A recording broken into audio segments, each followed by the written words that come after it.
Moving forward, I know that a lot of people are thinking about what's school going to look like next year, and are we still going to have some form of distance learning? And is the way that we've been teaching now going to be teaching of the future? So just thinking about ways that we've engaged our students this year, and then also looking at that module, there were some really great ideas on how to get kids to be engaged and to participate in the lesson. So one thing that I really was interested in was that SAMR model that Charles was talking about, and how the use of technology can repeat or substitute something that we've been doing in the classroom, like what you were talking about, Daph, but then also how it can enhance, and that makes me think of like your video assessments, how you're using that to really elevate your students' voice. Because we're distance learning, because we're utilizing technology tools, we also have to be aware of the SAMR model, right? And SAMR, there's a video that you guys can access. I'm not going to show it here today, but we want to give it to you guys in the presentation, in the notes, that you guys can check that out later. But looking at substitution, augmentation, modification, and redefinition, again, there's two different levels: enhancement and transformation. We want to get as high as possible on the SAMR model. I'm going to give you guys one quick example. I'm just going to take the second one in line here, like writing a paper. If I have my students use technology to write a paper and they're not using any of the tools, they're just typing, I could have just done that on a typewriter, or I'm just using the word processor without the tools. It's substitution. It can be augmentation if I start using spell check, inserting photos into there, and maybe collaborate on it. Modification is more on the collaboration side, an illustrated paper, maybe a newspaper type article, something like that, all the way up to redefinition, where we're using a book creating app to create an ebook with sound. Yeah, I think for sure in the module, I really liked how they engaged us in multiple ways. But as I think now, and I know it was a short module, so they didn't get to showcase, right, everything. And, you know, teachers are good students. So, you know, we participated, but I always think then, so what next, right? So if this was a real classroom and we had longer than, you know, the module time allotted, what would we do then with something like the poll feature, which I really like, you know, like because if all we're doing is asking for a yes, no, or asking for a multiple choice response, and we don't ask students to then clarify, you know, what are we really getting a sense for what they know and what they want to learn about? Or are we just getting like quick band-aids and then moving forward without really getting true student voice? What do you think, Jen? Yeah, I think that's the biggest conversation that's going to take place in the near future, because we're looking at, right, how same question you're bringing up is how do we bring in student voice more? And I think that's crucial as, you know, we begin to have students return to school. That's the missing part they didn't have all this time, right? That social aspect. And so now it's building these skills that these students are going to need in order to have conversations with not just, you know, student to teacher and teacher to student, but student to student, and bringing in this idea of how do we make learning collaborative? How do we make it so that way they're still engaging in conversation, but facilitating their own conversations? Right, and then not just sitting there silent, which, you know, I'm sure most of us experienced this year as well. So how do we get them to break out of that shell and, you know, like sit in the discomfort a little bit in order to share? I'm finding that, you know, because for so long they could, you know, hide behind their camera, turn their camera off. Now that they're in school, it's like, okay, now, you know, everybody sees you, everybody, you know, it's going back to what we were trying to get our students to do even before before COVID started, before this pandemic. came into our lives. And so the next question becomes, how do we maximize, that time? How can we use the tools that we've been we already had to adjust using? And how do we get our students to be more, participants in their learning process and not just, passively learning the content that they need? We want them to be active and, we want them to be actively engaged. And what does that look like? What does that mean? Here is the learning pyramid that we're talking about. So this is on slide 11, if you're opened up your presentation, or if you're just still following along, that's fine.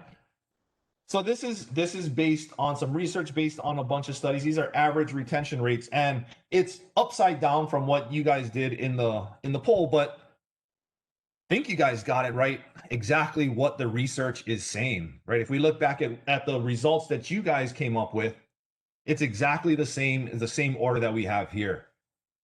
Passive teaching methods, participatory teaching methods. And so where do we want to get?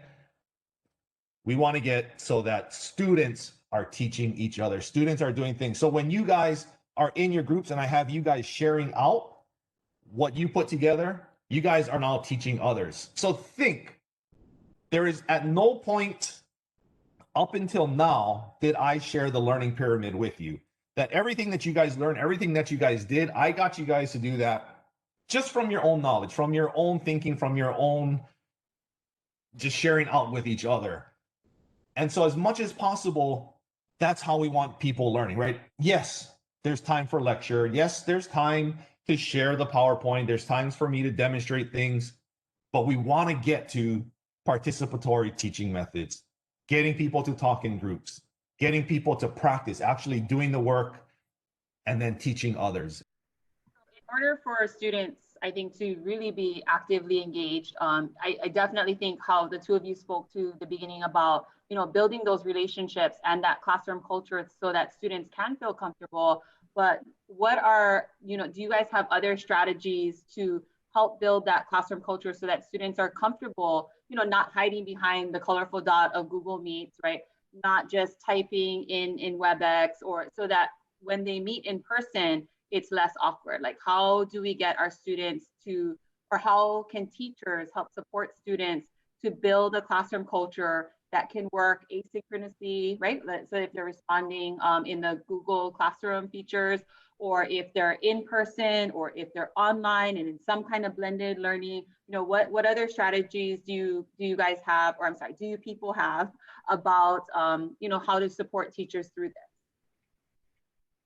I think one thing that I keep going back to is Denise's amazing peer-to-peer session this fall. I think it was called Virtue Aloha. She had so many awesome participatory activities to be doing online. And I think just kind of setting that stage of getting the kids to want to engage, to want to share their voice is the first thing that we can do to get the kids more comfortable and help them get to know each other too. So I would definitely go back to those strategies. But I'm also thankful for my really smart students, and I'm sure you folks can chime in. But we were in an academy meeting, and somebody just started to put in a ton of emojis in the chat, and the other teachers were like, "How did you do that? Where did that come from?" And they just shared that, oh, their student taught them, today.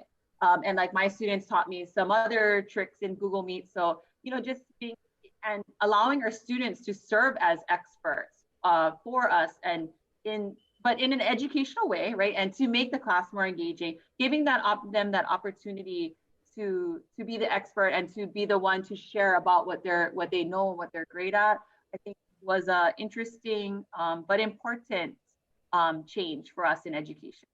What do you think, John? And I think it goes back to, that's another, conversation that's going to be taking place, in the near future. I have a feeling that those are the kinds of conversations we're going to have, like I've been trying, now that we have to maximize this face-to-face time, I've been trying to have students, bring their work or show their work on their screen, and they're explaining to the students, I'm no longer that teacher. Remember, it goes back to those conversations about, it's not the teacher presenting all of this information, right? Or we're the knowledge experts and we're the ones that have to teach. I tell the students all the time, you're the teacher, like we're going to learn from you today. So like even this morning before we went out to recess, I said, oh, okay, so after recess, the next teacher is going to, come up and explain, or we're all going to learn from that one student, so it's putting that ownership of learning back onto the students. And like you said, like, when these students are given these opportunities, they shine through, right? And we see what they're capable of doing, right? We kind of, as teachers, we're like, oh, I don't know if they're going to be able to do it. I don't know if they're going to be able to solve this problem. We pose that problem to them, and then we see, what they come up with, and we see these amazing things. These students that are learning the same thing, doing the same problem, but all different strategies. That's where the real learning comes from, right? And then being able to say like, okay, now teach it to somebody else. That's where the deep learning comes into play. Well, and that makes me think of, back in the day before COVID, like you might have one or two students come up to the board and share their thinking, or come up to the document camera and put their paper under the document camera. But now that everyone's online, like everyone can record themselves sharing their screen and talking through their problem. And so it's almost like more students and they're getting more opportunities to share their ideas. I know, Jen, you had a really cool idea that we had talked about before with using Google Slides and having kids like add audio. What was that about again? So we were finding that a lot of these times we want students to do breakout rooms, but be able to still collaborate and hold them accountable for what kinds of conversations they're having, right? So you can, what we found is you can do a Google slide presentation. So they're all on you, and you share the Google slide presentation with all of them. And then they're looking at maybe one student's work. And then on the next slide, you can put Post-it notes, and they're editing or they're writing directly on those Post-it notes, giving each other feedback. And we want these students to be giving peer feedback so that they can learn from each other. And so I think that's one way we had to adjust, right? Because before we could just go sit and gather together in a group and pass along your paper, put feedback right on that paper. But we had to find ways to utilize these digital tools that these students now are experts at, right? And so how can we use what we have to still do what we were doing before? Such a cool strategy. I can't wait to try it.